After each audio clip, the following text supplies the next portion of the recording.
அருட்பெருஞ்சோதி அருட்பெருஞ்சோதி தனிப்பெரும் கருணை அருட்பெருஞ்சோதி. எல்லா உயிர்களும் இன்புற்று வாழ்க, வள்ளல் மலரடி வாழ்க வாழ்க, கொல்லா வருதம் குவளை எல்லாம் ஓங்குக, நல்லோர் நினைத்த நலம் பெறுக, நன்றி நினைத்த எல்லோரும் வாழ்க இசைந்து.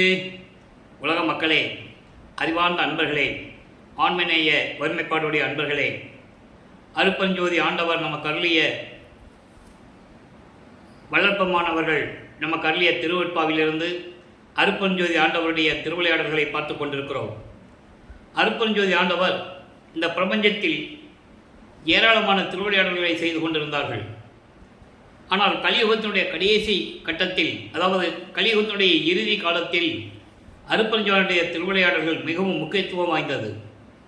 காரணம், ஏற்கனவே இந்த பிரபஞ்சத்தில் தோன்றிய 4 யுகங்களிலுமே கிரேத யுகம், திரேத யுகம், துவார யுகம், கலியுகம், இந்த 4 யுகங்களிலுமே சமயங்களும் மதங்களும் மார்க்கங்களும் தோன்றி அந்தந்த சமயங்களுக்கு ஏற்றபடி தலைவர்களை உருவாக்கி, தத்துவ தலைவர்களையும் உருவாக்கி, மார்க்கங்களை உருவாக்கி, மதங்களை உருவாக்கி, அவற்றில் கூறப்பட்ட நெறிமுறைகளை பின்பற்ற செய்து தங்களுடைய கர்த்தாக்கள் அவர்களுடைய சமயங்களுக்கு மதங்களுக்கு ஏற்ற தலைவர்களை எல்லாம் உருவகப்படுத்தி அதற்கு ஏற்றபடி ஆலயங்களை அமைத்து வழிபாட்டு முறைகளை அமைத்து மக்களை வழிபட செய்து விட்டார்கள்.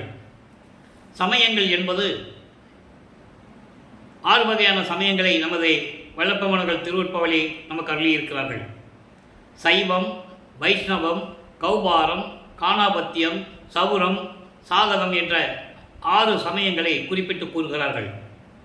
இந்த 6 சமயங்களுக்கும் ஒவ்வொரு சமயத்திற்கும் தலைவர்கள் உண்டு. சைவ சமயத்திற்கு சிவபெருமானும், வைஷ்ணவ சமயத்திற்கு திருமாலும், கௌபாரம் சமயத்திற்கு முருகனும், காணாபத்திய சமயத்திற்கு விநாயகனும், சௌரம் சமயத்திற்கு சூரியனும், சாதகம் சமயத்திற்கு அம்மையும், இப்படி பல தலைவர்கள் உண்டு.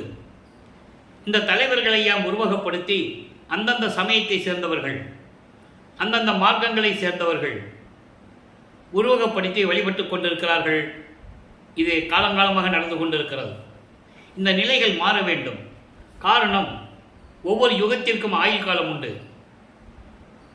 வளப்பமானவர்கள் கூறியது போல கிரேத யுகத்திற்கு 17,28,000 வருடங்களும், திரேத யுகத்திற்கு 12,96,000 வருடங்களும், துவார யுகத்திற்கு 8,64,000 வருடங்களும், கலியுகத்திற்கு 5,000 வருடங்களும் என்று கணக்கிட்டு ஒவ்வொரு யுகத்திற்கும் அந்த ஆயுள் காலம் முடிந்தவுடனே அந்தந்த யுகத்தில் தோன்றிய மார்க்கங்களும் மதங்களும் சமயங்களும் அழிந்துவிடும். உதாரணமாக கிரேத யுகத்திலே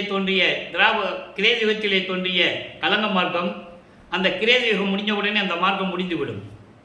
அதன் பிறகு தோன்றிய திரேத யுகம் திராவக மார்க்கம். அதே போன்று துவார யுகத்திலே நவநீத மார்க்கம், கலியுகத்திலே பஸ்மம் மார்க்கம், இப்படி மார்க்கங்கள் உண்டு. அதன் பிறகு தசா மார்க்கம், சர்புத்திர மார்க்கம், சக மார்க்கம், சமய சன்மார்க்கம் என்ற மார்க்கங்கள் உருவாகின. இந்த மார்க்கங்களாம் உருவாக்கிய தலைவர்கள் எல்லாம் மறைந்த பிறகு, இந்த யுகங்களும் முடிந்த பிறகு சதுர்யுகம் தோன்றுகிறது. இதை வல்லப்பமானவர்கள் ஒளி யுகம் என்று கூறுவார். அப்போ அந்த சதுர் யுகத்திலே வாழ்கின்ற மக்களுக்கு ஒரு ஆன்மீக மார்க்க வேண்டும். அந்த மார்க்கம் சமரசமாக இருக்க வேண்டும். அதனால் அருட்பெருஞ்சாண்டவர் சுத்த சன்மார்க்கத்தை உருவாக்கி அந்த சுத்த சன்மார்க்கத்தை உலக மக்களிடம் சொல்லுவதற்காகவும், உலக மக்களை எல்லாம் ஒன்றாக இணைத்து, அதாவது உலக மக்கள் எல்லாம் ஒற்றுமையுடன் வாழ வேண்டும், முரண்பாடுகள் இல்லாமல், வேற்றுமொழிகள் இல்லாமல் ஒரே மார்க்கத்திலே இருந்து கொண்டு ஒரே இறைவனை தலைவனாக ஏற்றுக்கொண்டு உலக மக்களெல்லாம் ஒன்றுபட்டு வாழ வேண்டும், இன்புற்று வாழ வேண்டும் என்பதற்காகவே தன் அருளால் பெற்றெடுத்த ஒரு ஆண்மகனை செல்வப்பிள்ளை என்று பெயரிட்டு வளர்த்து கொண்டிருக்கிறார். சதாசிவத்தினுடைய ஆயுள் காலம் முடிவடையும் காலத்தில் பிரம்மன், திருமால், ருத்திரன், மகேஸ்வருடைய ஆயுள் காலம் முடிந்த பிறகு அவர்கள் செய்து கொண்டிருந்த 4 தொழில்களையும் சேர்த்து சதாசிவம் செய்து கொண்டிருக்கிறார். அவருடைய ஆயுள் காலத்தில் 51 ஆண்டுகள் பாக்கி இருக்கும்போது, மீதம் இருக்கும்போது, இந்த 51 ஆண்டுகள் கழித்து இந்த பிரபஞ்சத்தை இயக்குவதற்கு ஒரு ஆள் வேணும்.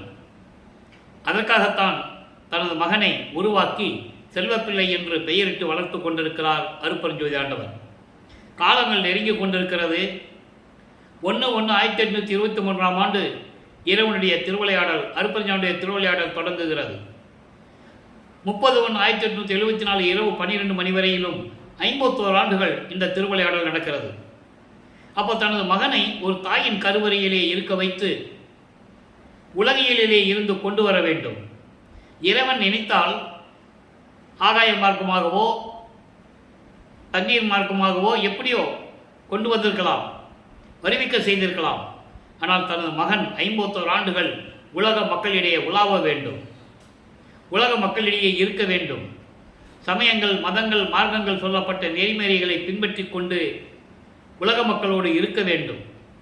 அதன் பிறகு இந்த மார்க்கங்களும் இந்த சமயங்களும் இந்த மதங்களும் ஜாதிகளும் தேவையில்லை என்று உலக மக்களுக்கு சொல்ல வேண்டும். அந்த நிலையில் இறைவனுடைய திருவிளையாடல் தொடங்குகிறது. அந்த வகையிலே நமது பிள்ளைப்பெருமான் அவர்கள் ஒரு தாயின் கருவறையில் இருக்கும்போது எப்படியெல்லாம் திருவிளையாடல் நடந்தது என்பதை ஏற்கனவே இதற்கு முன்னால் நடந்த பதிவுகளிலே நாம் பார்த்துவிட்டோம். இதுவரையிலும் அருப்பஞ்சோதி ஆண்டவருடைய திருவிளையாடல் என்ற தலைப்பில் 339 பதிவுகளை நாம் பதிவு செய்திருக்கிறோம். இன்று 340வது பதிவு, எபிசோடு என்று சொல்வார்கள். அப்போ இதனுடைய சுருக்கத்தை சொல்ல வேண்டும். இன்றைய திருவிளையாடல் பார்ப்பதற்கு முன்னால் இதற்கு முன்னால் நடந்த திருவிளையாடலுடைய ஒரு சுருக்கம். ஒரு தாயின் கருவறையிலே தனது மகன், அதாவது நமது பிள்ளை பெருமான் அவர்கள் இருக்கும்போது அங்கே எப்படி இறைவனுடைய திருவிளையாடல் நடந்தது என்பதை நாம் தெளிவாக பார்த்தோம். அன்பர்களே, நான் ஏற்கனவே கூறியது போல இங்கே கூறப்படுகின்ற கருத்துக்கள், விளக்கங்கள் எல்லாமே கதை அல்ல, கற்பனை அல்ல. இதை போகிற போக்கில் சொல்லிட்டு போகிறதில்லை. திருவிற்பாவில் ஒவ்வொரு திருமுறையிலிருந்தும் ஒவ்வொரு பதிகத்தில் இருந்த பாடலுடைய விளக்கங்களின் மூலமாக தான் உலக மக்களுக்கு விளக்கி கொண்டிருக்கிறோம். இந்த விளக்கம் இறைவனுடைய தயவையாலையும் கருணையாலையும் பெற்ற விளக்கம் என்பதை இந்த வள்ளலார் ஊழியர் சொல்ல கடமைப்பட்டிருக்கிறேன். அப்போ இந்த நிலையில் இருக்கும்போது, ஒரு தாயின் கருவறையில் இருக்கும்போது, அந்த தாய் கருவறை இருட்டாக என்றே இருக்கும்போது தன் தந்தையிடம் சொல்லும்போது, அருப்பஞ்சாண்டவர் சொல்லும்போது அங்கே தனது மகனுக்கு ஒளி காட்டியதையும் வெளிச்சத்தை காட்டுறார். என்னப்பா இருட்டு அறையில் கொண்டு வந்து வச்சுட்டேன்னு தந்தையிடம் சொல்லும்போது வெளிச்சம் காட்டுவதையும், தனக்கு பசிக்கிறதை என்று சொல்லும்போது தன் மகனுக்கு அருளமதம் ஊட்டியதையும், ஒரு தாயின் கருவறையிலே ஒரு குழந்தை இருக்கும்போது தாய் உணவு உண்கின்ற அதிலிருந்து தான் அந்த குழந்தைக்கு உணவு போகும், சத்து போகும். ஆனால் வல்லப்பெருமானுக்கு அப்படி அல்ல. கருவறையில் இருந்தே அருளமதம் உண்டவர் என்பதை இங்கே நான் பதிவு செய்ய கடமைப்பட்டிருக்கிறேன். அதன் பிறகு காற்று வரவில்லையே, புழுக்கமாக இருக்கிறதே என்று சொல்லும்போது தன் மகனுக்கு அமுத காற்று வீசியதையும் இந்த திருவிளையாடலெல்லாம் ஒரு தாயின் கருவறையிலே நடந்து கொண்டிருக்கிறது.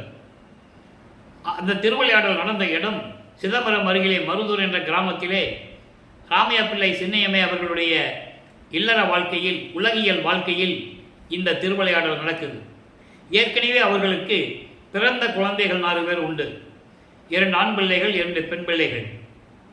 ஏன் தனது மகனை ஒரு தாயின் கருவறையிலிருந்து வருவிக்க செய்தார் என்பதையும் நாம் ஏற்கனவே விளக்கமாக பார்த்தோம். காரணம், இந்த சமயங்களும் மதங்களும் மார்க்கங்களும் சூழ்ந்திருந்த காலகட்டங்களில் இனிமேல் இதெல்லாம் மக்களுக்கு தேவையில்லை என்று சொல்ல வேண்டும். உயிர் இரக்கத்தையும் ஜீவகாருண்ய ஒழுக்கத்தையும் பசியினுடைய கொடுமையையும் இந்த உலக மக்களுக்கு தெரிவிக்க வேண்டும். அதனால் தன் மகனை ஒரு தாயின் கருவறையிலிருந்து வர வைக்கிறார். அப்படி வருவிக்கற்ற நாள் 5/10/1823 ஆண்டு நமது பிள்ளை பெருமான் அவர்கள் ஒரு தாயின் கருவறையிலே 10 மாதம் இருந்து, சரியாக சொல்ல வேண்டும் என்றால் 9 மாதங்கள் 29 நாட்கள் இந்த மண் உலகை தொடும்போது பாணவர்களும் பதத்தலைவர்கள் என்பது பிரம்மன், திருமால், ருத்திரன், மகேஸ்வரன், சதாசிவம் போன்ற 5 தொழில்களை செய்து கொண்டிருக்கின்ற 5 தலைவர்களும், இந்திரன் முதல் எல்லா தேவர்களும் வந்து எங்களை எல்லாம் ஆளப்போகும் அருள் கடலை என்று சொல்லி நமது குழந்தை இறைவனை வரவேற்கிறார்கள் என்பதை பாடல்களின் மூலமாக நாம் தெளிவாக பார்த்து விட்டோம். அதன் பிறகு 5 மாத குழந்தையாக இருக்கும்போது சிதம்பரத்திலே ஒரு திருவிழாவிற்காக குழந்தைகளை அழைத்து செல்லுகிறார்கள். அந்த காலத்தில் கிராமத்தில் இருக்கிறவங்க நகரத்தில் ஏதாவது ஒரு திருவிழான்னா நடந்தே போவாங்க, நடப்பயணமாக போவாங்க, மாட்டு வண்டி கட்டிட்டு போவாங்க. இந்த நிலையிலே அங்கே ஒரு திருவிழா நடக்குது சிதம்பரத்திலே. அதை குழந்தைகளை அழைத்து கொண்டு ராமையா பிள்ளை அவர்களும் சின்னையம்மை அவர்களும் அழைத்து சொல்லுகிறார்கள். அவங்களுக்கு தெரியாது இது இறைவனுடைய குழந்தை, இறைவனாகவே வருவிக்க விட்டது என்ற அவங்களுக்கு தெரியாது. ஏற்கனவே நான் கூறியது போல, நான் திருவருட்பாவை பற்றி பேசும்போது மற்ற நூல்களை பற்றியோ மற்றவர்களை பற்றியோ நான் பேசுவது இல்லை. இருந்தாலும் ஒரு சில இடங்களில் சில உதாரணங்களை சொல்ல வேண்டியிருக்கிறது. எப்படி திருவெண்காடான் வீட்டில் திருவெண்காடான் என்பவர் பிற்காலத்தில் பட்டினத்தார் என்று அழைக்கப்பட்டார். திருவெண்காடான் வீட்டில் எப்படி சிவபெருமான் அவருடைய மகனாக குழந்தையாக வளர்ந்து கொண்டிருந்தார் என்பதை நீங்கள் புராணங்களிலே படித்திருக்கலாம். அதே போலதான் இறைவனுடைய மகன் இவங்களுடைய இல்லற வாழ்க்கையிலே வந்து வருவிக்க செய்து வளர்ந்து கொண்டிருக்கிறார். காரணம், அதற்கான காரண காரியங்கள் எல்லாம் நாம் விளக்கமாக பார்க்க போகிறோம். ஏன் இந்த பூவுலகத்திற்கு வருவிக்க விட்டார் என்ற நிலையையும், எதற்காக வருவிக்க விட்டார் என்ற நிலையையும் நாம் பார்த்து கொண்டிருக்கிறோம். அப்ப அந்த நிலையில் இருக்கும்போது நமது பிள்ளை பெருமானவர்களுக்கு உலகியலிலே ராமலிங்கம் என்று பெயர் வைக்கிறார்கள். மருதூர் பக்கத்திலே பின்னலூர் என்ற ஒரு கிராமம் இருக்கிறது. அங்கே ராமலிங்கேஸ்வரர் கோயில்னு ஒரு கோயில் இருக்கு. அதுதான் ராமையா பிள்ளையர்களுக்கு குலதெய்வம். அவர்கள் சைவ குலத்தில் இருந்ததனால் அந்த ராமலிங்கேஸ்வரரை குலதெய்வமாக ஏற்றுக்கொண்டு வழிபட்டு கொண்டிருக்கிறார்கள். அங்கதான் இவருக்கு போய் ராமலிங்கன்னு பேர் வச்சது. அதோடு மட்டுமில்லாமல் இந்த சடங்குகள் சம்பிரதாயங்கள் எல்லாம் அங்கே வச்சு தான் அவருக்கு செஞ்சது. மொட்டை போட்டது, காது குத்துனது, கடுக்கான் போட்டது எல்லாமே அங்கே தான். அந்த கடுக்கானை பின்னாளில் கலட்டினது அருப்பெருஞ்சாண்டவர் என்பதை நாம் ஏற்கனவே விளக்கமாக பார்த்து விட்டோம். அதற்கான காரியங்கள் எல்லாம் நடக்க வேண்டும் என்பதற்காகத்தான் தனது மகனை இந்த பூலோகத்திற்கு ஒரு தாயின் வழியாக வருவிக்க செய்தார் என்ற நிலையையும் பார்த்து கொண்டிருக்கிறோம். இந்த காலகட்டங்களில் இந்த சிதம்பரத்திலே எல்லாரும் நடராஜனை தரிசித்துக் கொண்டிருக்கிறார்கள், வணங்கி கொண்டிருக்கிறார்கள். ஆனால் நமது மகன் இந்த சைவ சமயத்தை சேர்ந்த தலைவர்களை வணங்கக்கூடாது என்பதற்காக அருட்பெருஞ்ஜோதி ஆண்டவர் தன்னுடைய சுயரூபத்தை மகனுக்கு காட்டுகிறார். அதுதான் சிதம்பர ரகசியம், அதுதான் சிவ ரகசியம். அதை பாடலிலே கூறப்பட்ட விளக்கங்களின் மூலமாக பார்த்தோம். இருந்தாலும் மீண்டும் ஒரு முறை அந்த பாடலை நான் நினைவு கூற விரும்புகிறேன். 6ஆம் திருமுறையில் இந்த பாடல்கள் உண்டு. தில்லை தளத்தடையே திரை தூக்க தரிசித்த போது பேய்வகை மேல் காட்டாதே எந்தனக்கே வெளியாய் காட்டிய மெய்வரவா மெய்ப்பொருளை என்று கூறுவார். ஏன் இந்த பாடலை எல்லாம் கூற வேண்டியிருக்கிறது என்ற காரணம் கூற வேண்டியதற்கு காரணம் என்னவென்றால், உண்மையை உலக மக்கள் புரிந்து கொள்ள வேண்டும். சும்மா கதையை சொன்னால் யாரும் நம்ப மாட்டாங்க இல்லையா? அதனால் பாடலில் இருக்கின்ற விளக்கத்தை மக்களுக்கு சொல்ல வேண்டும். அதனால தான் இந்த பாடல்களை எல்லாம் நமக்கு வல்லற்பெருமான் அருளி இருக்கிறார்கள் என்பதை நீங்கள் புரிந்து கொள்ள வேண்டும். வேய்வகை மேல்காட்டாதே என்பது உருவம் இல்லாமல், இப்போ நீங்கள் படங்கள்லாம் பார்த்துருப்பீங்க. சிவபெருமானா எப்படி இருப்பார், நடராஜன்னா எப்படி இருப்பார், சொக்கநாதனா எப்படி இருப்பார், மகாலிங்கம் எப்படி இருப்பார், அப்படிலாம் நீங்கள் ஒரு படங்களின் மூலமாக பார்த்துருக்கீங்க. அதே மாதிரி வைஷ்ணவ சமயத்தின் தலைவனாகிய திருமால் எப்படியெல்லாம் இருப்பார், ஒவ்வொரு ஊர்லேயும் ஒவ்வொரு பேருக்கு ஏற்றபடி எப்படிலாம் இருப்பார், 10 அவதாரங்களில் எப்படி எப்படி உருவம் எடுத்தார்ன்றதை நம்ம ஒரு படங்களின் மூலமாக பார்க்குறோம். இந்த மாதிரி உருவம் இல்லாமல் வெட்ட வெளியாக காட்டுகிறார் தன் மகனுக்கு. 5 மாத குழந்தையிலேயே தன் மகனை ஆட்கொண்டு இப்படியெல்லாம் திருவிளையாடல் செய்து கொண்டிருக்கிறார் அருட்பெருஞ்ஜோதி ஆண்டவர். அதன் பிறகு சில காலங்கள் கழித்து ராமையா பிள்ளை அவர்கள் இறந்தவுடனே சின்னையம்மையார் அவர்கள் குழந்தைகளெல்லாம் அழைத்து கொண்டு பொன்னேரி அருகில் இருக்கின்ற சின்ன காவனம் என்ற கிராமத்துக்கு செல்லுகிறார்கள். அங்கு சில காரணங்களால் இருக்க முடியவில்லை. அதன் பிறகு சென்னையிலே வந்து குடியேறுகிறார்கள். அவர்கள் குடியேறிய பகுதி 7 கிணர் பகுதியிலே வீராசாமி தெரு என்ற ஒரு தெரு இருக்கிறது. அந்த தெருவிலே ஒரு வீட்டிலே குடியேறுகிறார்கள். இப்போ அந்த இடத்துக்கு பேர் வள்ளலார் நகர்னு பேர். அந்த நிலையிலே நமது பிள்ளை பெருமான் அவர்கள் வளர்ந்து கொண்டிருக்கிறார். பள்ளியிலே சேர்க்க வேண்டிய காலம் வந்து விட்டது. பள்ளியிலே சேர்க்கிறார்கள். இங்கே இறைவனுடைய திருவிளையாடல் நடக்குது. காரணம், தனது மகன் உலகியல் படிப்பை எந்த ஆசிரியரிடமும் கல்வி கற்கக்கூடாது. இரண்டாவதாக, தனது மகன் யாரையும் குருவாக ஏற்றுக்கொள்ளக்கூடாது. இந்த நிலையில் திருவிளையாடல் நடந்து கொண்டிருக்கிறது. சமயங்களும் மதங்களும் மார்க்கங்களும் சூழ்ந்திருந்த காலகட்டங்களில் நமது பிள்ளை பெருமானவர்களும் ஏற்கனவே அவர் சைவ குலத்தில் இருந்து வருவிக்கப்பட்டதனால் அந்த குடும்பம் சைவ சமயத்தை சார்ந்தவர்கள் சிவபெருமானையும் மற்ற முருகனையும் விநாயகனையும் இப்படியெல்லாம் வழிபட்டு கொண்டிருக்கிறார்கள். எல்லா சமய தலைவர்களுடைய நிலைகளை எல்லாம் உருவகப்படுத்தி வழிபட்டு கொண்டிருக்கிறார்கள். அதே போல நமது பிள்ளைப்பெருமானவர்களும் வழிபட்டு கொண்டிருக்கிறார். சைவ சமயத்தின் தலைவனாகிய சிவபெருமானை இறைவனாக ஏற்றுக்கொண்டு நமச்சிவாயா, சிவாய நம, ஓம் சிவாயா, சிவசிவாய் என்று சொல்லி இறைவனை சிவபெருமானை வழிபட்டு கொண்டிருக்கிறார்.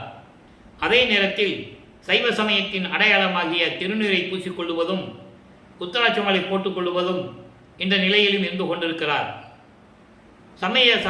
சமயங்களிலும் மதங்களிலும் மார்க்கங்களில் கூறப்பட்ட சங்கற்ப விகற்பங்களையும் ஏற்றுக்கொண்டு, சங்கற்ப விகற்பங்கள் என்பது சடங்குகள், பழக்க வழக்கங்கள், வழிமுறைகள், அதாவது ஊதுவத்தி கொளுத்துவது,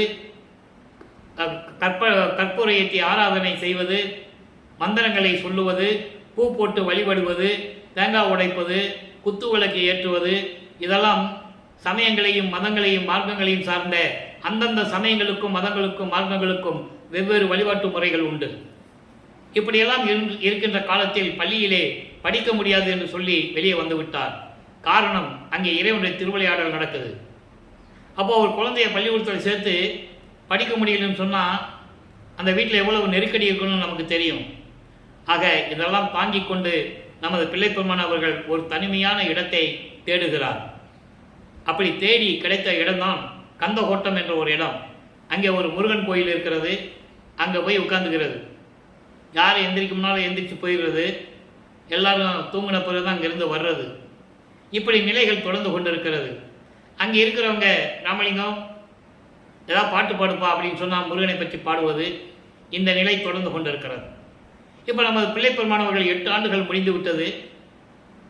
51 ஆண்டுகள் திருவிளையாடல்களை அருப்பஞ்சோதி ஆண்டவர் 8 ஆண்டுகளாக பிரித்து தனது மகனுக்கு அருளை கொடுத்து கொண்டிருக்கிறார் என்பதை திருவருட்பாவின் பாடலின் மூலமாக நாம் பார்த்து கொண்டிருக்கிறோம். ஆக முதல் 8 ஆண்டுகள் வரைக்கும் எந்த விதமான பலனும் கிடைக்கவில்லை. இறைவன் தன் மகனுக்கு எந்த காட்சியும் அருளையும் கொடுக்கவில்லை. 9வது ஆண்டு தொடக்கத்தில், அதாவது 2வது எட்டில், அருப்பெருஞ்சோதி ஆண்டவர் தன் மகன் முன் எழுந்தருளி, மகனே, நீ என்னால் வருவிக்க உற்றவன், உன்னால் காரியங்கள் எல்லாம் இந்த பூலோகத்தில் நடக்க வேண்டி இருக்கிறது, அதை முன்பருவம் பின்பருவம் காட்டி உனக்கு அருள் செய்வேன் என்று கூறி ஞானத்தை மட்டும் பெற்றுக்கொள் என்று சொல்லி ஞானத்தை அளித்துவிட்டு அவர் மறைந்து விடுகிறார். அதன் பிறகு இவருக்கு ஒரு மறைப்பு நிலை ஏற்படுகிறது. மறைப்பு நிலை, மறப்பு நிலை. இறைவனுடைய மகன் என்று மட்டும்தான் அவருக்கு தெரியும். அந்த நிலையில் சைவ சமயத்தின் தலைவனாகிய சிவபெருமான் தான் இறைவன் என்று சொல்லி ஏற்றுக்கொண்டு வழிபட்டு கொண்டிருக்கிறார்.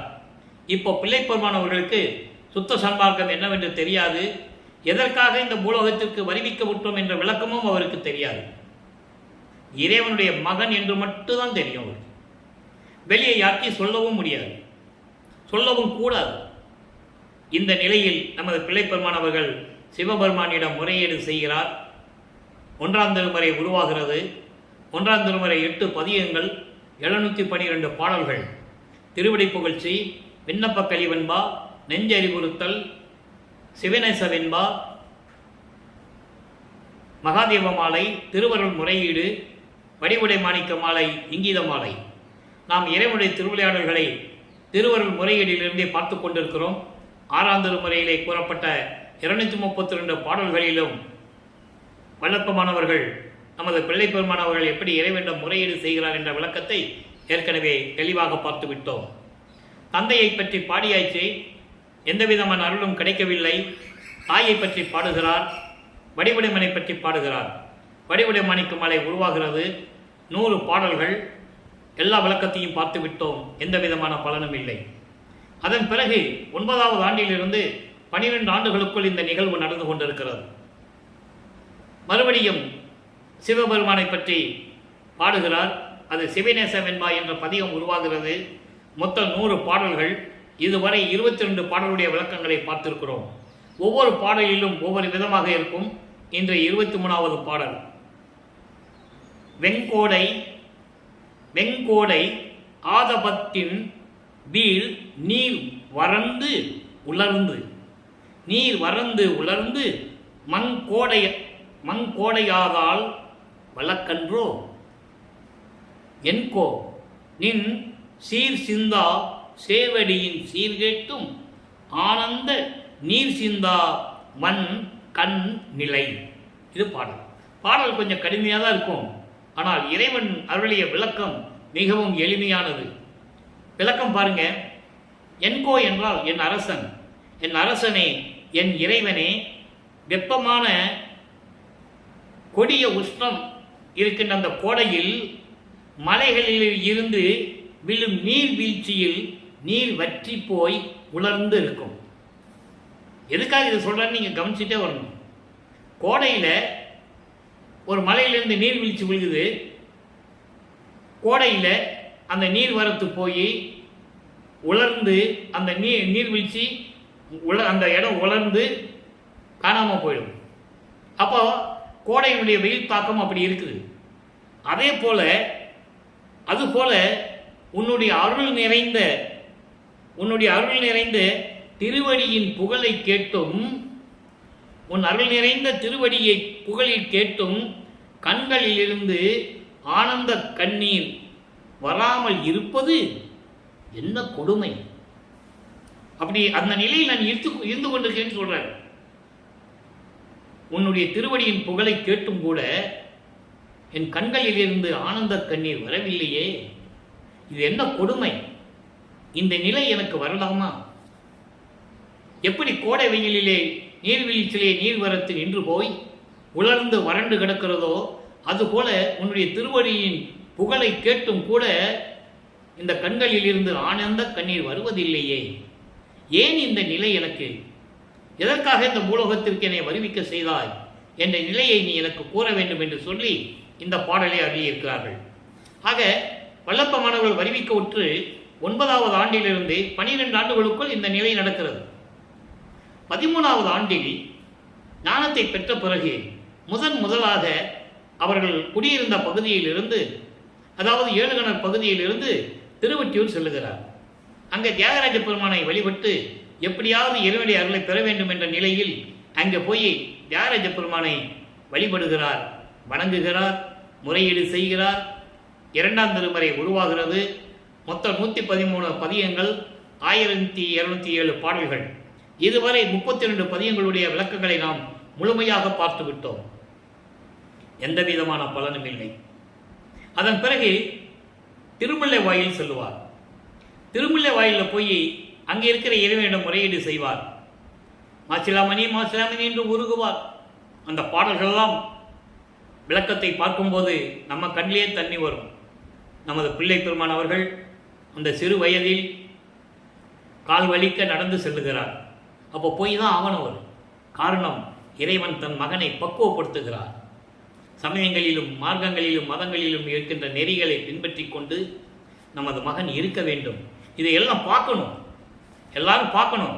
இவர் திருநூறு பூசிக்கிட்டு உத்தராட்சமலை போட்டுக்கிட்டு நமச்சிவாயா சிவாய் நம்ம சொல்லி வழிபடுவதை எல்லாரும் பார்க்க வேண்டும். ஏன்னா அப்பதான் பின்னாளில் இது தேவையில்லை, பொய் என்று சொல்ல வேண்டும். இதெல்லாம் மதங்களையும் மார்க்கங்களையும் சமயங்களையும் சார்ந்தது என்று சொல்ல வேண்டும். அவர்களும் தத்துவத்தின் தலைவர்கள் என்று சொல்ல வேண்டும். அந்த நிலையை தான் நம்ம திருவற்பாலிருந்து பார்த்துட்டு இருக்கோம். ஏன் இதை நமக்கு அருளினார்கள் என்றால், அவருக்கு தெரியும் காலமாக 203 ஆண்டுகள் வல்லப்பமானவர்கள் வரிவிக்கூட்ட நிலையிலும் கூட அவருடைய அருள் நிலையையும் இறைவனுடைய திருவிளையாடலையும் யாரும் மக்களிடம் சொல்லவில்லை. பொதுப்படையாக பேசினார்கள். திருவொற்றியூர் போனாரு, பாட்டு படித்தாரு, தெருவாக போனாரு, சுற்றினாரு, அப்படின்னு தான் சொன்னாங்க. அது அல்ல, அங்கே நடந்த திருவிளையாடல்களை சொல்ல வேண்டும். அப்போ திருவற்பால் என்ற பாடலின் மூலமாக நாம் பார்த்து கொண்டிருக்கிறோம். இப்போ அங்கே போவார், திருமலை வயல் போவார், அங்கேயும் எந்த விதமான பலனும் இல்லை. அங்கே தான் கேட்பார் அவர், இந்த பூலோகத்துக்கு என்னை வருவிக்க செய்துவிட்டு நான் கால் வலிக்க நடந்து வந்திருக்கிறேன் உனது மகன், ஏன் மகனே என்ன வேண்டும் உனக்கு என்று ஒரு வார்த்தை நீ கேட்பதில்லை, எனக்கு அருளையும் கொடுப்பதில்லை, ஊமை போல நின்று கொண்டிருக்கிறாயே, நீ என்ன ஊமையா என்றெல்லாம் கேட்பார். அந்த நிலைகள் முடிந்த பிறகு திருவெளித்தாயம் என்ற ஒரு இடத்துக்கு செல்வார். அங்கே இருக்கின்ற சிவபெருமானை வழிபடுவார், விண்ணப்பங்கள் வைப்பார். எந்த விதமான பலனும் கிடைக்காது. அங்கேயும் கேட்பார், என்னை பற்றி நான் கவலைப்படவில்லை, கால் வலிக்க நடந்து வந்து உன்னை பார்த்து உன்னை வணங்கி கொண்டிருக்கிறேன், எப்படியாவது அருளை தர வேண்டும் என்று நான் உன்னை கெஞ்சிக் கொண்டிருக்கிறேன். காரணம் என்ன தெரியுமா? பெற்ற மகனை தெருவில் விட்டு விட்டானே என்று சொல்லி இந்த உலகம் உன்னை பழிக்குமே, இழிவாக பேசுமே. அந்த பழி சொல்லும் இழி சொல்லும் உன்னை சூழ்ந்து விடக்கூடாது என்ற ஒரே காரணத்திற்காகத்தான் உன்னை மன்றாடி கெஞ்சி கேட்கிறேன், விரைவில் வந்து எனக்கு அருள வேண்டும் என்றெல்லாம் கூடுவார். அங்கேயும் எந்த விதமான பலனும் இல்லை. அதன் பிறகு இனிமேல் திருமலை வாயிலும் திருவள்ளித்தாயத்துக்கும் என்னால் சென்று வர முடியாது என்று சொல்லிவிட்டு இப்போ நிரந்தரமாக தினமும் திருவொற்றியூருக்கு செல்லுகிறார். இப்போ 33வது பதிகத்தில் இருக்கின்ற பாடலுடைய விளக்கங்களை பார்க்க போகிறோம். இன்று 1வது பாடல் எதிர்கொள்வது, எதிர்கொள் 10 என்ற ஒரு பதிகம். எதிர்கொள் 10 என்பது எப்படியாவது இறைவனை இன்னைக்கு நான் எதிர்கொண்டு அழைத்து இறைவனை சந்திப்பேன் என்ற நிலையில் இந்த பதிகம் 10 பாடல்கள்.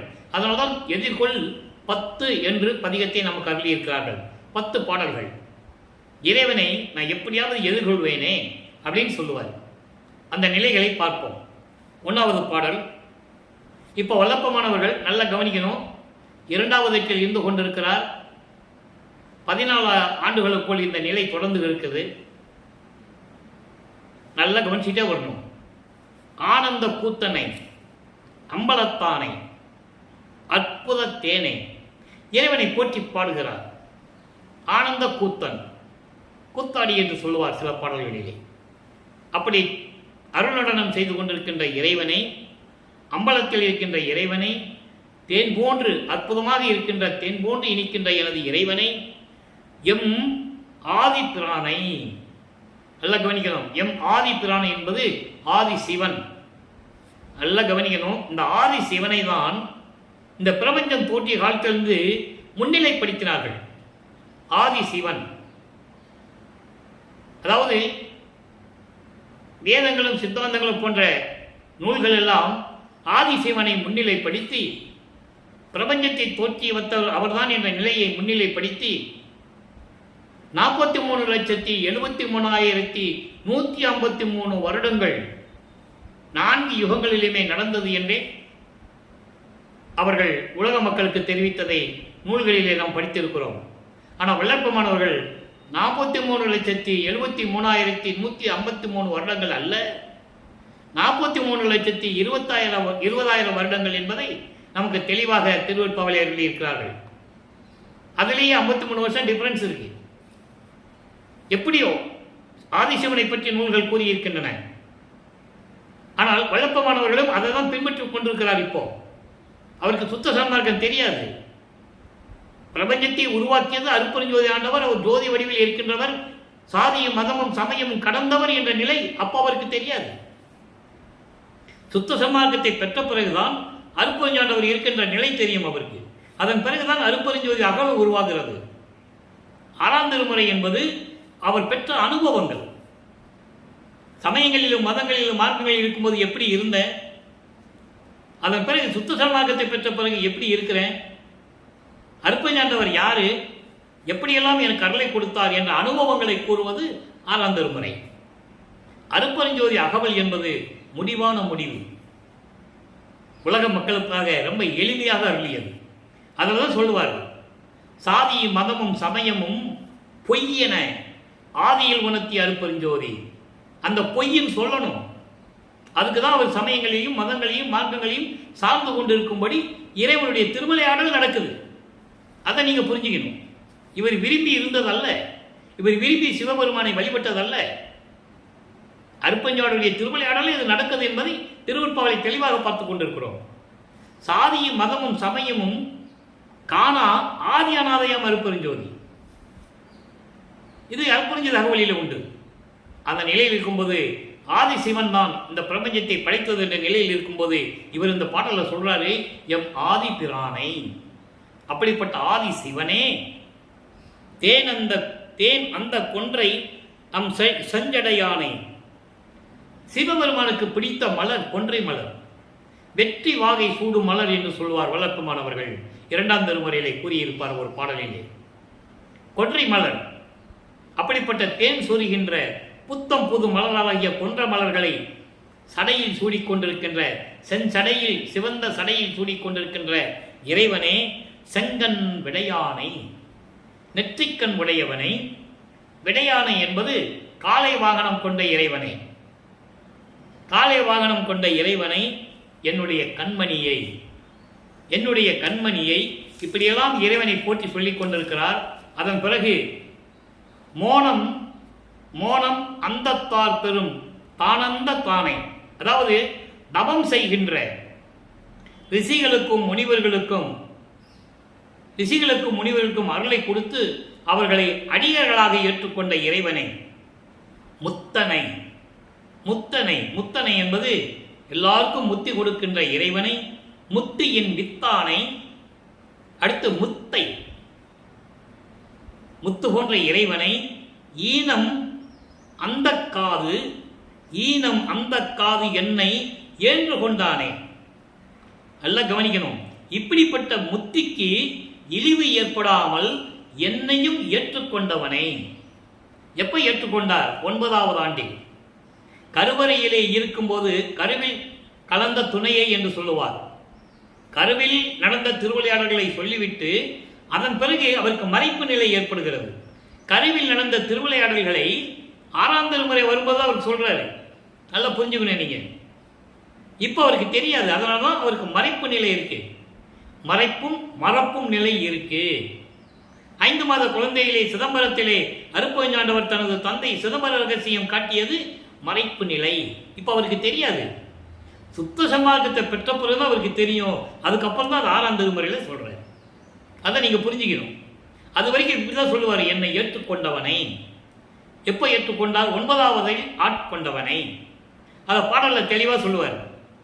ஆண்டாறு 3 ஆண்டிலே ஆட்கொண்ட அருள் கடலை. அப்போ இறைவனை ஆட்கொண்டது, இறைவன் மகனை ஆட்கொண்டது 6+3 9வது ஆண்டு. 6ஆம் திருமுறை ஒரு இடத்துல சொல்லுவாரு, 6ஓடு 3வது ஆண்டிலே ஆட்கொண்ட கருணையின் கடலை என்று கூறுவார். ஆக இறைவன் தன் முன் எழுந்தருளி தன்னை ஆட்கொண்டது 9வது ஆண்டில் என்ற விளக்கத்தை சொல்ல வேண்டும் உலக மக்களுக்கு. அப்போ அதான் சொல்றாங்க, என்னை ஏற்று கொண்டானே, 9வது ஆண்டில் என் முன் எழுந்தருளி என்னை ஏற்றுக்கொண்டவனை, இன்றைய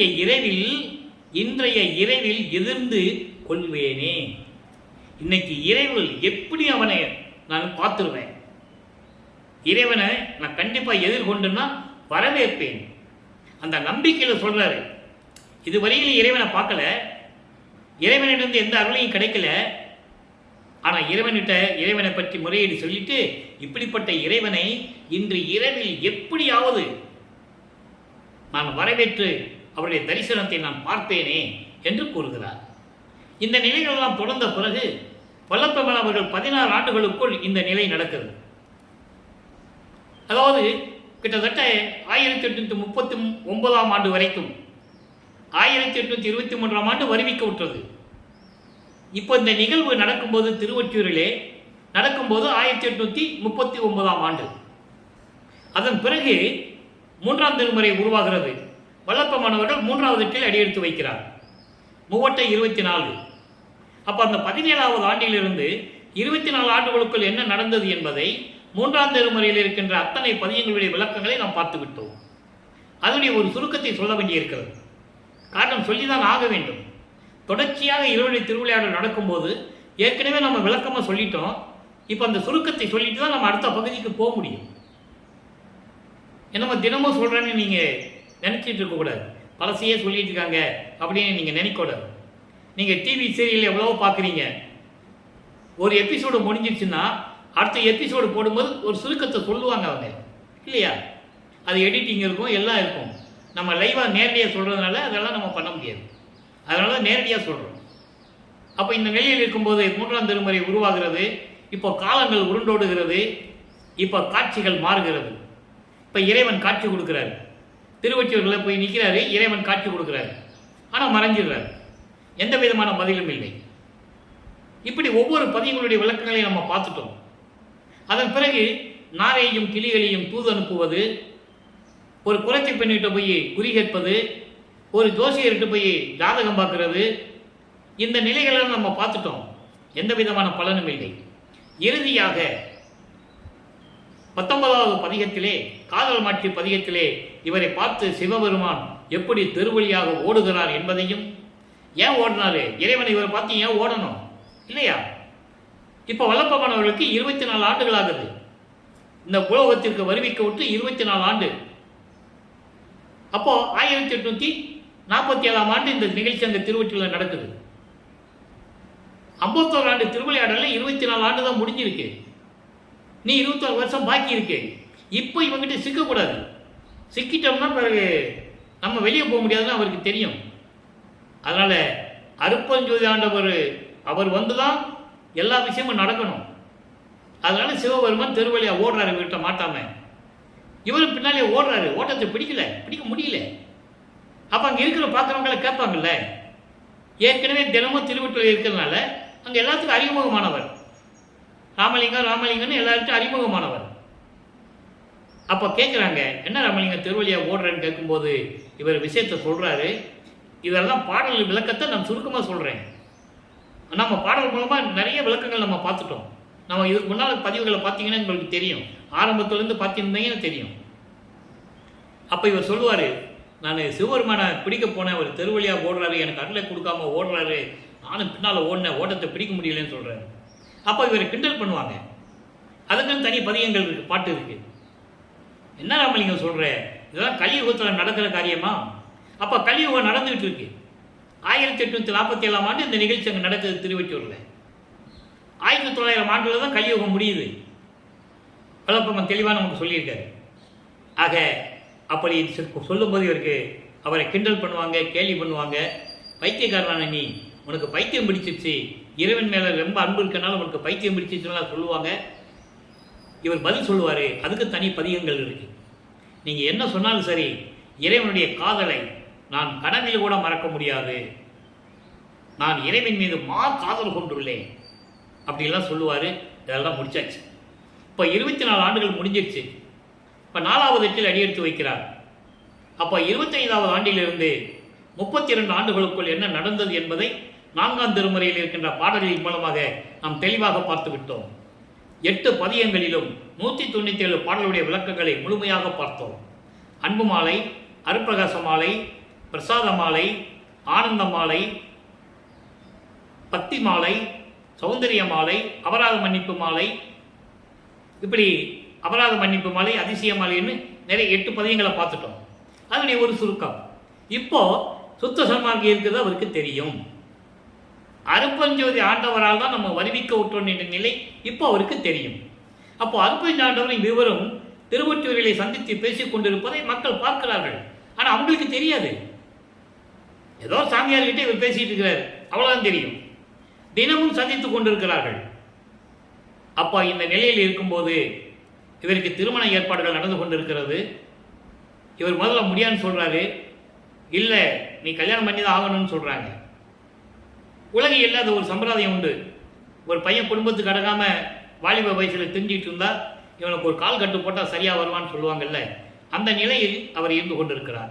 அவங்களுக்கு இவர் இறைவனுடைய மகன், இறைவனாக வருவிக்க விட்டவர், அதெல்லாம் அவருக்கு தெரியாது. அப்ப அந்த நிலையில் இருக்கும்போது இவர் வருவிக்க விட்ட குடும்பத்தில் உறவுக்கார பெண்ணாக அந்த தனக்கோடி அம்மாள், தனமாள் என்று சொல்லுவார்கள், அந்த தனமாள் பிறக்கிறாங்க. அவர் பிறந்தவர், நல்லா கவனிச்சிக்கணும், பிறந்தவர்கள் இறந்துதான் செல்ல வேண்டும். வருவிக்க விட்டவர், இறைவனால் வருவிக்க விட்டவர்களுக்கு இறப்பு இல்லை, இறைவனால் வருவிக்க விட்டவர் அவர். இதை நீங்க புரிஞ்சுக்கணும். ஏற்கனவே நிர்ணயிக்கப்பட்டு தான் இந்த பூலோகத்துக்கு வராங்க. நான் ஏற்கனவே சொன்ன எல்லாம் ஸ்கெட்சு போட்டு தான் வராங்க, எல்லாம் பிளான்டு, வெல் பிளான்டு. அப்போ அந்த நிலையில் இருக்கும்போது இவருக்கு தெரியும் நம்ம தான் தாலி கட்ட போறோன்னு. இப்போ தெரியும் அவருக்கு. முடியாதுன்னு சொன்ன உடனே சாமியார்ட்ட கூட்டு போவாங்க.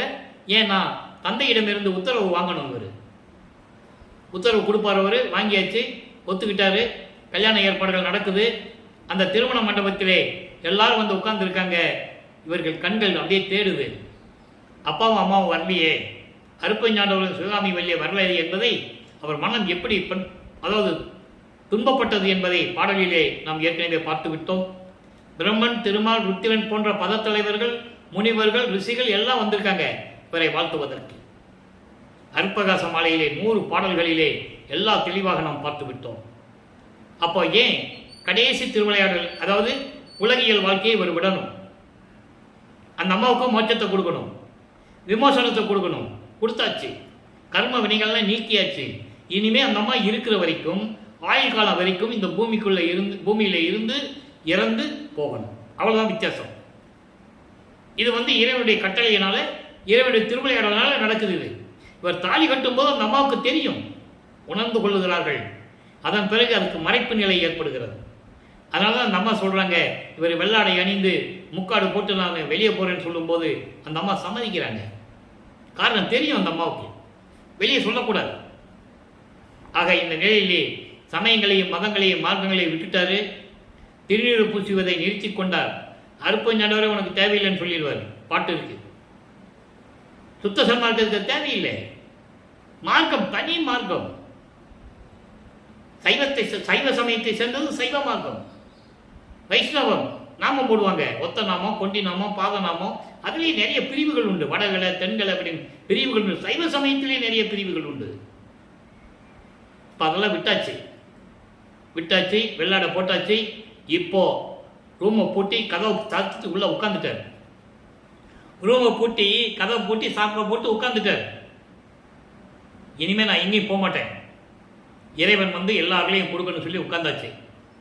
இப்போ அருப்பஞ்சாண்டவர் மகனுடைய நிலையை கண்டு சுத்த சிவஞான வெளியிலிருந்து பூலோகத்திற்கு இவர் இருந்த தெரு வழியாக எப்படி கால் வலிக்க நடந்து வந்தார் என்பதை பாடலிலே தெளிவாக பார்த்து விட்டோம். என்ன சொல்லியிருக்கார் பாடல்ல? எங்க அப்பா எப்படி நடந்து வந்தார் தெரியுமா? எப்படிப்பட்ட திருவடிகள்! கால் மண்ணிலையும் முள்ளிலையும் காலில் பட்டு எங்க அப்பா காலு செவந்து போச்சு. அப்படியெல்லாம் நடந்து வந்து நான் பூட்டின கதவை திறந்து எனக்கு அருளை கொடுத்தார். ஒரு காலை வீட்டுக்குள்ள வச்சு ஒரு காலை வெளியே வச்சு என்னை கூப்பிட்டாரு. அன்போட எல்லாரையும் கொடுத்துட்டாருன்னு சொல்லிட்டார். ஏமசித்தி, தத்துவங்களை நிகரம் செய்தல், கடவுள் நிறைந்து அமையமாதல், சாக கல்வி அங்கே போய் தான் வாங்கணும், அங்கே வர சொல்லிட்டாரு. சுத்த சன்மார்க்கத்துக்கு அங்கே தான் போகணும். அங்கே சத்தியஞான சபை இருக்கு. சுத்த சிவஞான வெளியில பொற்சபையும் சிற்சபையும் கூட சத்தியஞான சபை இருக்கிறது. அங்கே தான் போகணும். ஆக அங்கே போகணும்னா சுத்த சன்மார்க்கத்தை அந்த நிலைகள் இருக்க வேண்டும். சமயங்களிலும் மதங்களிலும் மார்க்கங்களிலும் இருக்கக்கூடாது. அதன் பிறகு அவர் சிவபெருமானே நமச்சிவாயா ஓம் சிவாயா சிவசிவான்னு சொல்ல மாட்டார். ஒரே ஒரு பதியத்துக்கு சிவசிவ ஜோதின்னு ஒரு பதியம் இருக்கு. சிவசிவம் என்பது அங்கே சிவனை விட்டு விட்டு சிவம் ஆகிறார். சிவம் என்பது அருப்பெருஞ்சோதி, சிவசிவா என்பது அருப்பெருஞ்சோதி. அருப்பெருஞ்சோதி தான் சொல்லணும். அதனால சிவசிவ ஜோதின்னு வச்சார். சிவசிவன அருப்பெருஞ்சோதி ஜோதி, அருப்பெருஞ்சோதி ஆண்டவர்னு பேர். அந்த விளக்கத்தை நம்ம ஏற்கனவே பார்த்துட்டோம். அப்போ இந்த நிலையில் இருக்கும்போது எல்லாவற்றையும் கடந்து இறைவனிடம் அருளை பெற்றுக்கொண்டு 33வது ஆண்டு தொடக்கத்தில் அண்டங்களை கடந்து பறந்து சென்று கொண்டிருக்கிறார் சுத்த சிவஞான வெளிக்கு. எப்படி 13வது ஆண்டில் முதலாக தியாகராஜ பெருமானை வழிபடுவதற்காக திருவொற்றியூருக்கு சென்றாரோ, அதுபோல 33வது ஆண்டில் முதலாக சுத்த சன்மார்க்கத்தை வாங்குவதற்கு சென்று கொண்டிருக்கிறார். இப்போ 40வது ஆண்டுக்குள் இருக்கிறார். 5வது எட்டு முடிய போகிறது. நேர பறந்து சென்று கொண்டிருக்கிறார். அங்கே தேவர்கள் பிரம்மன்லாம் காத்துக்கிட்டு இருக்காங்க. சத்தியஞான சபைக்கு வெளியே தான் இருக்க முடியும், உள்ளே போக முடியாது. ஏன்னா கொலையும் புலையும் தவிர்த்தவர்கள் தான் சத்தியஞான சபைக்குள்ளே போக முடியும். அவர்களெல்லாம் போரிட்டு உயிர்களை கொன்றவர்கள் என்பதை பாடலிலே தெளிவாக அறிவித்தார்கள். போருக்கு உரியார் மாலையன் போகி மற்றும் புங்கவர்கள் யாருக்கும் அறியார் எனக்கு எளியராகி மாலையிட்டார். ஈர்க்கும் புகுதாத முளை மதத்தை இன்னும் தவிர்த்தார் அல்லடி. முளை மதம் என்பது காமம். ஈர்க்கும் புகுதாத என்பது ஒரு தென்னம்பூச்சி அளவுக்கு கூட காமத்தை விடலையா அவங்க. ஆக காமம், குரோதம், லோபம், மோகம், மதம், ஆச்சரியம், பிண்ட துரிசிகளையும் விட்டிருக்க வேண்டும். நீங்க புராணங்களிலே படித்திருப்பீர்கள். ஒவ்வொரு காலகட்டங்களிலும் இந்திரனுடைய காமலீலைகள், மற்றவருடைய பிரம்மன் திருமால் ருத்திரனுடைய லீலைகள் எல்லாமே புராணங்களிலே உண்டு. நம்ம அதுக்குள்ள போக வேண்டாம். அதெல்லாம் போனால் நிறைய பேசணும், வேண்டாம். ஆக ஏன் இதை சொல்றேன்னா, அவங்க சத்தியஞான சபைக்குள்ள போக முடியாது. அதனால் தான் வல்லப்பமானவர்கள் இந்த பூலோகத்திலே வடலூரிலே சத்திய ஞான சபையை நிறுவி கொலையும் புலையும் தவித்தவர்கள் உள்ளே புகுதல் வேண்டும் சொன்னார். அது சுத்த சன்மார்க்கத்தின் கொள்கை, சுத்த சன்மார்க்கத்தின் நெறி. அது அதனுடைய விளக்கங்களை நாம் ஏற்கனவே தெளிவாக பார்த்து விட்டோம். இப்போ மகனை வரவேற்கிறார் அருட்பெருஞ்சாண்டவர். மகனே, 2 நாளிகை தான் இருக்கிறது. 1 மணி நேரத்தில் உனக்கு மணிமுடி சூட்ட வேண்டும், பொற்காப்பு அணிய வேண்டும், சாகா கல்வியை கற்றுத்தர வேண்டும், சுத்த சன்மார்க்கத்தை தாரை வார்த்து கொடுக்க வேண்டும், உனக்கு விரைவில் வருவாயாக என்று சொல்லி இந்த ஆடைகளை அணிந்து புனித நீராடி புத்தாடை அணிந்து அணிகலன்களை அணிந்து மங்கள கோலத்துடன் வருவாயாக என்று கூறுவார். அங்கே போகும்போது அந்த அந்த ரூபத்தில் போயிடுவார். இங்கே வரும்போது முக்காடு போட்டு வந்துடுவார். நல்லா புரிஞ்சுக்கணும் நீங்கள். ஏன்னா உலகியல் அப்படி தான் இருக்கணும். அவர் உலகியலில் அப்படி தான் இருக்கணும். ஏன்னா உலக மக்கள் இதுவரையிலும் அந்தந்த சமய தலைவர்களை எப்படி உருவகப்படுத்தி பார்த்தார்கள். புரியுதா உங்களுக்கு? இவர் தனிப்பட்ட முறையில் இருக்க வேண்டும். அதனால தான் அவர் முக்காடு போட்டு இருந்தது. இப்போ இந்த நிலையில் இருக்கும்போது எல்லாவற்றையும் பெற்றுக்கொண்டு சுத்த சன்மார்க்கத்தை பெற்றுக்கொண்டு சாகா கல்வியை கற்றுக்கொண்டு பூலோகத்துக்கு திரும்புகிறார். திரும்பும்போது முதலாக சிதம்பரம் தான் போகிறார். எழுந்தருளுகிறார். மாட்டு வண்டியிலேயோ நடந்த போகல. அவர் அது உலகில் சொல்லப்பட்ட விளக்கம் வேறு. இவர் எல்லா சக்தியும் பெற்றவர். பறந்து போவார். அண்டங்களுக்கு நொடிப்புழுது போயிடுவார். இருப்பார். திடீர்னு இங்கே தர்மசாலையில் இருப்பார். கருமொழியில் இருக்கும்போது திடீர்னு அங்கே போயிடுவார். ஆனால் அங்கே இருக்கிறவங்க தேடுவாங்க, சாமியார் எங்கே போனார்? நீ ஒரு வருஷம் ஆகுமோ, 6 மாதம் ஆகுமோ, 3 மாதம் ஆகுமோன்னு சொல்லி பார்த்துக்கிட்டு இருப்பாங்க. இவர் எங்கே போனார்? சுத்த சிவஞான வழிக்கு போயிருப்பார். பாட்டில் இருக்கே, அடிக்கடி நாங்கள் போயிடுவேன்னு சொல்லுவார். யாரும் மறுக்க முடியாது. அவ்வளவு விளக்கங்கள் திருவருட்பாவில் இருக்கு. அப்போ இந்த நிலைகள் இருக்கும்போது அங்கேயும் போனார்னா அங்கே ஒரு திருவிளையாடல் நடக்கணும். கருமொழியில் வந்து தங்கணும் இல்லை. அப்போ கருமொழி வீட்டு ஓனர் அங்கே பரசுராமோட பேசிகிட்டு இருக்கிறாரு. இந்த பரசுராமன் யாருன்னா இவர் வறுமைக்கூற்ற குடும்பத்தில் பிறந்தவர். அண்ணன் என்ற உறவு முறை. உலகியலுக்காக வல்லப்பெருமானுக்கு எந்த உறவு முறை கிடையாது.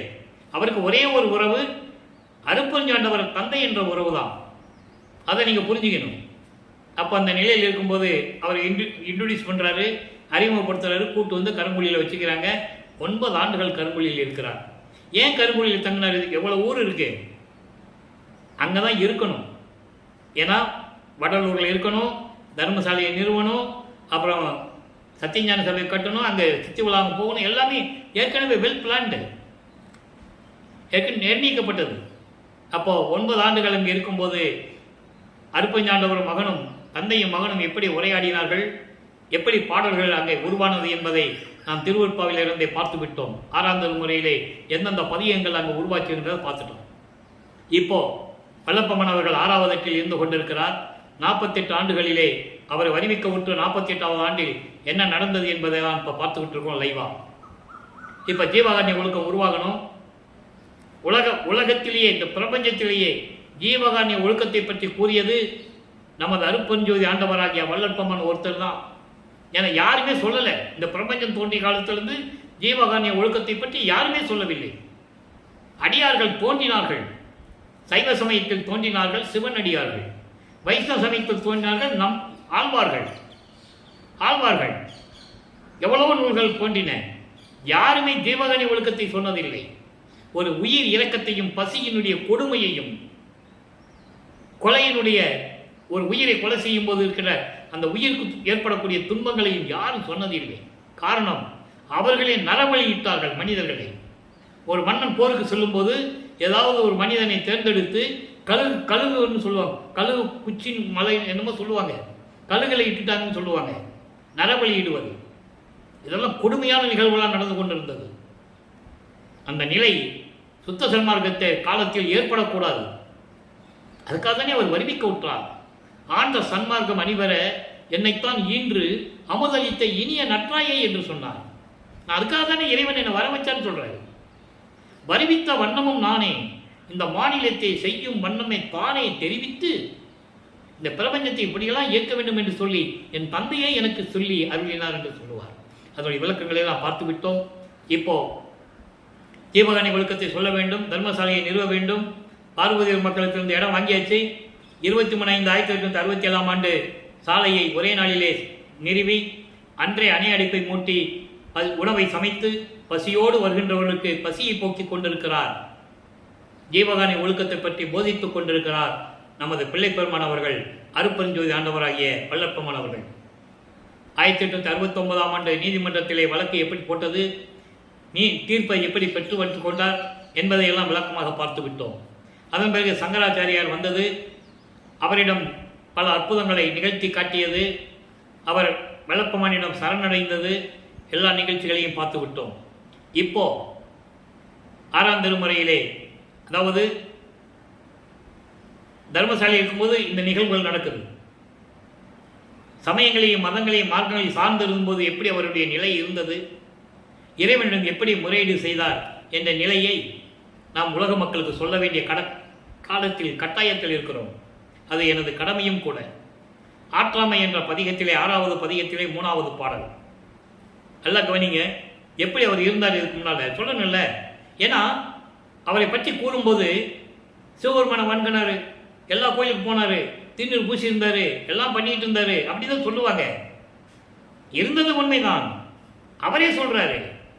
அதை தான் மக்களுக்கு நம்ம விலைக்கு சொல்லணும். இருந்தது உண்மைதான்.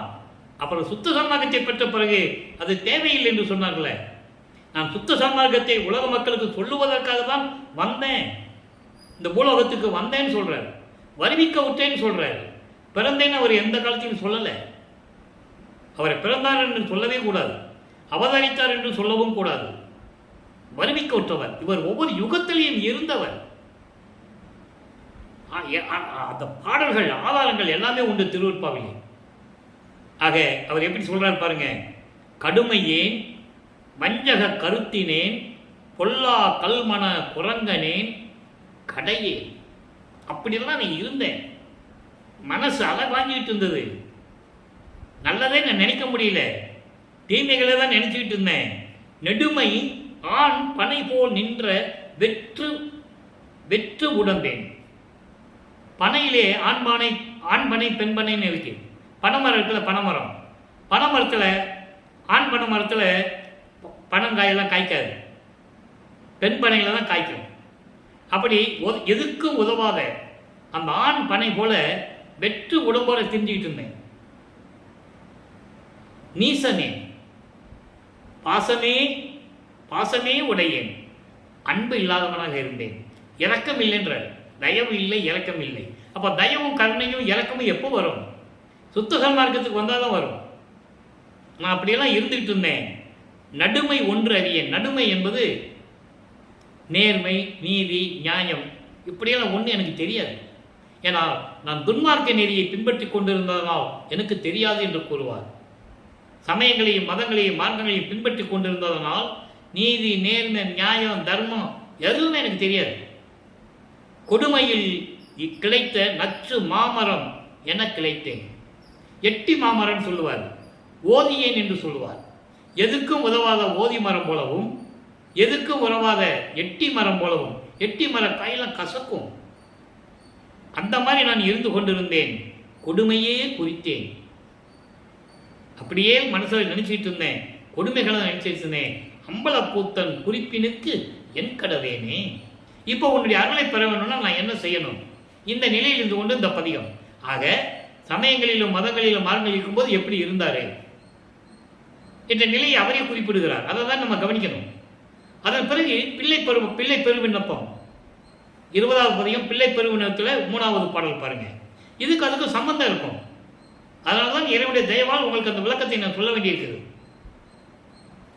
தான் இல்லாது இறையும் உயிருக்கு அசைவில்லா தலைவனே. அங்கே சமயங்களையும் மதங்களையும் மார்க்கங்களையும் சார்ந்திருக்கும் போது சிவபெருமானே, நமச்சிவாயா, தியாகராஜ பெருமானே என்னென்னமோ சொல்லுவார், பேர்கள்லாம் சொல்லுவார். இங்க என்ன சொல்றாரு? சுத்த சன்மார்க்கத்தை பெற்ற பிறகு அதை நீங்க கவனிக்கணும். தான் இல்லாது இறையும் உயிருக்கு அசைவில்லா தலைவனே. ஏன்னா அந்த உயிரினங்களெல்லாம் படைத்தவன் நீதானே. நீ இல்லாமல் என்ன நடக்கும்? ஒரு உயிர் கூட அசையாது. நீ இல்லாது ஒரு உயிர் கூட அசையாது, இந்த பிரபஞ்சமே அசையாது. அப்படிப்பட்ட தனித்தலைவனே, ஒப்பற்ற தலைவனே, ஆதியும் அந்தமெல்லாம் தோன்றிய இறைவனே, சுயமாக தோன்றிய அருப்பெருஞ்சோதி ஆண்டவரே, சுத்த சன்மார்க்க தலைவனே என்று கூறுகிறார். அந்த வரிக்கு இவ்வளவு விளக்கம் இருக்கு. திருச்சிற்றம்பலத்தே வான் அலால் வேறு ஒன்றில்லை என்ன உரைப்ப. உன்னை தவிர, திருச்சிற்றம்பலத்திலே உன்னை தவிர அருளோடு விளங்கி கொண்டிருப்பான் யார் இருக்கிறார்கள் என்று சொல்லும் அளவிற்கு விளங்கிய மெய்யின்ப வாழ்வே. மெய்யின்ப வாழ்வே என்பது பேரின்பமாக திகழ்ந்து கொண்டிருக்கின்ற அருட்பெருஞ்சோதி ஆண்டவரே. அடுத்து சொல்ற பாருங்க, ஊனாலால் இந்த உடம்பு மட்டுமல்ல, ஊனாலால் என்பது இந்த உடம்பு மட்டுமல்ல, உயிரும் உள்ளமும் உள் உணர்வும் உவப்புற இனிக்கும் தெல்லமுதே. என்னுடைய உடம்பு மட்டுமல்ல, உடம்புல உயிரும் உணர்வும் உள்ளமும் இனித்து கொண்டிருக்கின்ற தெல் அமுதே. அப்படிப்பட்ட இறைவனே, அருட்பெருஞ்சோதியே, ஞான நாடகம் செய்யும் தந்தையே. எப்படி சொல்ற பாருங்க, ஞான நாடகம் செய்யும் தந்தையே. திருச்சிற்றம்பலத்திலே, அதாவது சுத்த சிவஞான வெளியில் இருக்கின்ற சத்தியஞான சபையிலே திருவிளையாடல் செய்து கொண்டிருக்கின்ற எனது தந்தையே, அடியேன் நபில்கின்றேன். நான் உனது அடியேன், மகன் மட்டுமல்ல, அடியேன் என்று சொல்வார். ஏன் அடியேன் என்று சொல்கிறார் என்றால், ஒவ்வொரு யுகத்திலும் இருந்தவர் என்பதை பல பாடல்களிலே கூறியிருக்கிறார். ஏனாவன் எனினும் யான் அம்மையின் நின் அடியேன் என அறிந்தேன் மகிழ்ந்தேன். ஊழிதோறும் ஊழி உயிர் தலைத்து ஓங்கினன், ஊழிதோறும் ஊழி உளவினும் அழியா உடம்பை அளித்தனன். ஏன் அகவல்ல சொல்லுவாரே, ஊழிதோறும் ஊழி உழப்புறாது ஓங்கி வாலி என்று எனக்கு வைத்த நன்னிதியேன்னு சொல்லுவார். அற்புதமான பாடல்கள் எல்லாம் உண்டு. ஏன் மெய்யர் வியப்புல சொல்லுவாரே, அடியனாக்கி, முதல்ல அடியனாக்கி, அதான் இங்க சொல்றாரு, அடியேன்னு சொல்றாரு. அடியனாக்கி முதல்ல இந்த பிரபஞ்சம் தோன்றிய காலத்திலிருந்து என்னை அடியனாக்கி, அதன் பின் பிள்ளையாக்கி பூலோகத்துக்கு வருவைக்க செய்து, பிள்ளையாக்கி செல்வப்பிள்ளை என்று பெயரிட்டு எனக்கு பிள்ளையாக்கி வளர்த்து பூலோகத்திற்கு ஒரு தாயின் வழியாக வருவிக்க செய்து நேயனாக்கியே, உயிர்களுக்கு நண்பனாக்கினேயே, அடிகளாக்கி கொண்டாய் என்னை அவலம் நீக்கியே, இதனை நோக்கியே படிகளோரும் மாணவரோரும் இதனை நோக்கியே பதியும் ஓரவாரான் என்பார் பரிவு தேக்கியே. கடவுளுக்கு ஓரவஞ்சனுக்கு சொல்றாங்க. அந்த நிலையில் இருந்து கொண்டு இந்த பாடலை நாம் கருதியிருக்கிறார்கள். அடுத்து 124 பதிகம் பெரு வழக்கு என்று ஒரு வழக்கு, ஒரு பதிகம். எளிமையான பாடல்கள், ஒரு 4 பாடல்கள் தான் இருக்கு. இன்னைக்கு 1வது பாடல். இந்த கதவை பூட்டிட்டு, சென்னையில் இருக்கும்போது கதவை பூட்டிட்டு தாப்பா போட்டாங்கல்ல, இறைவன் வந்தா உள்ள வந்தானா நம்ம பூட்டிக்கணும்னு சொல்லுவார். அந்த பாடல் இங்கே நான் சொல்ல கடமைப்பட்டிருக்கிறேன். ஏன் இறைவன் வந்து ஒரு காலை உள்ள வச்சு ஒரு காலை வெளியே வச்சு அருள் கொடுத்தாருன்னு நான் சொன்னேன் இல்லையா? அதுக்கு விளக்கம் இங்கே இருக்கு, நான் சொல்லிதான் ஆகணும். நேரம் கடந்து கொண்டிருக்கிறது, நல்லா கவனிங்க. அன்று இதோ வருகிறேன் என்று போனவர், அன்று இதோ வருகிறேன் என்று போனவர் என்று 9வது ஆண்டில் என்னை ஆட்கொண்டானே, 9வது ஆண்டில் அன்று இதோ வருகிறேன் என்று போனவர் அங்கே யார் செய்த தடையாளியோ இருந்தார். எங்கே? விண்ணுலகத்திலே யார் தடை செஞ்சார்கள் என்று எனக்கு தெரியவில்லை. என்னை பார்க்கவே வரவில்லை. அன்று போனவர் என்னை பார்க்கவே வரவில்லை. யார் தடை சென்றார்கள் என்று தெரியவில்லை. என் கையில் சங்கை இன்று தம் கையில் கொண்டே வந்து நிற்கின்றார். கதவுக்கு வெளியே நிற்கிறார். யாரு? அருட்பெருஞ்சாண்டவர். இவர் சென்னையில் இருக்கும்போது கதவை பூட்டிட்டு உள்ள உட்காந்தான்னு சொன்னோம்ல, ஒரு காலை உள்ள வச்சு ஒரு காலை வச்சு அருளை கொடுத்தார்ல. இப்போ அன்னைக்கு போனவர் யார் செஞ்ச வினையோ தெரியல, யார் தடை பண்ணாங்கன்னு தெரியல. இன்னைக்கு வந்து பார்க்க வந்திருக்காரு. எப்படி வராராம்? கையில ஒரு பொற்காப்பு கொண்டு வராங்க. சங்கை என்பது ஒரு பொற்காப்பு, மகனுக்கு கையில் அணிவதற்காக. மகன் கையில கொடுத்து அருளை கொடுத்து என் செல்ல மகனையும் கொஞ்சிறதுக்காக வந்து நிற்கிறாராம். கதவு கிட்ட வந்து நிற்கிறார். இங்கே இந்த கதவை மூடு. அவன் உள்ள வந்துட்டான்னு வச்சுக்கோ, எங்க அப்பன் உள்ள வந்துட்டானா, கதவை மூடு மனைவியிடம் சொல்லுகிறார். தன் மனதில் பட்ட ஏக்கத்தை வெளிப்படுத்துகிறார். கதவை மூடு, இவர் போவது நீ எங்கே, நீ எங்க போறன்னு பார்க்கலாம். கதவை மூடி, கதவை மூட போறேன், உள்ள வரட்டும். இனிமே எங்க போவான்னு நான் பார்க்கிறேன், என்னை விட்டு போய்வானா? இப்படி இவர் நினைச்சிட்டு இருக்காரு. ஆனா அவர் அவருக்கு தெரியும்ல, மகனுடைய மன ஓட்டம் தந்தைக்கு தெரியும், இறைவனுக்கு தெரியும். இவன் உள்ள போனா நம்மளை பூட்டிக்குவான், நம்ம வெளியே வர முடியாது. ஏன்னா அப்போ 32 ஆண்டுகள் தான் ஆகுது. 51 வருஷத்துல 32 ஆண்டுகள் தான் ஆகுது. நீ 19 வருஷம் பாக்கி இருக்கு. நீ கருங்குழியில் 9 வருஷம் இருக்கணும், இங்க தர்மசாலையில் 4 வருஷம் இருக்கணும், சித்தி வளாகத்தில் 4 வருஷம் இருக்கணும். இப்படி கணக்கு இருக்கு. இதை ஏன் சொல்கிறேன் என்றால் இந்த பாடல் விளக்கம் உங்களுக்கு புரிய வேண்டும். ஏன் ஒரு கால் உள்ள வச்சு ஒரு கால் வெளியே வச்சு அருளை கொடுத்தாருன்னு உங்களுக்கு தெரியணும் இல்லையா? அதுக்காக தான் இந்த பாடல். ஆக இவர் மனதிடம் சொல்லுவது, அந்த ஏத்தத்தில் சொல்லுவது இறைவனுக்கு தெரிந்து விட்டது. அதனால தான் வீட்டுக்குள்ளே அவர் வரல, வெளியே நின்று அருளை கொடுத்துட்டு நீ வாமாகனின்னு சொல்லிட்டு போயிட்டார். ஆக இந்த நிலையில் இறைவனுடைய திருவிளையாடல் நடந்து கொண்டிருக்கிறது. இப்போ வல்லப்பமானவர்கள் இந்த பூலோகத்திற்கு வருவிக்க உற்று 48 ஆண்டுகள் நடந்து கொண்டிருக்கிறது. இப்போ வல்லப்பமானவர்கள் தர்மசாலையில் இருக்கின்ற வரைக்கும் இந்த நிலை தொடர்ந்து கொண்டிருக்கிறது. தர்மசாலையில் இருக்கின்ற வரைக்கும் இறைவனுடைய திருவிளையாடல் எப்படி நடந்தது அதை மட்டும் தான் பார்த்துக்கிட்டு இருக்கோம். இனிமேல் இங்கேருந்து போகணும், அங்கே இடத்த பார்க்கணும். அருப்பஞ்சாண்டவர் சொல்லுவார் மகன்கிட்ட, அந்த பாடல் விளக்கெல்லாம் நல்லா இருக்கும், பின்னால் நம்ம சொல்ல போகிறோம். மகனே ஏன் கவலைப்படுற, நம்ம 2 பேரும் ஒன்றா இருக்கணும், அவ்வளோதானே, ஒரு இடம் பாருன்னு சொல்லுவார். என்னது நான் பார்க்குறதா? நீ தான் பார்க்கணும், நம்ம 2 பேரும் போய் பார்ப்போம். அப்படி 2 பேரும் போய் பார்த்த இடம் தான் மேட்டுக்குப்போம். அந்த விளக்கம் நம்ம பின்னால் பார்க்க போகிறோம். இப்போ வல்லப்பமானவர்கள் தர்மசாலையில் இருக்கின்ற வரைக்கும் இறைவனுடைய திருவிளையாடல் எப்படி நடந்து கொண்டிருக்கிறது என்பதை நாம் தெளிவாக பார்த்து கொண்டிருக்கிறோம். எனவே அன்பர்களே, அப்படிப்பட்ட இறைவனை நாம் பெற்றதற்கு பெருமைப்பட வேண்டும். நாம் எல்லாரும் சுத்த சன்மார்க்க காலத்தில் இருக்கிறோம். ஜாதியும் மதமும் சமயமும் இல்லா ஒரு இறைவனை பெற்றுக் கொண்டிருக்கிறோம்.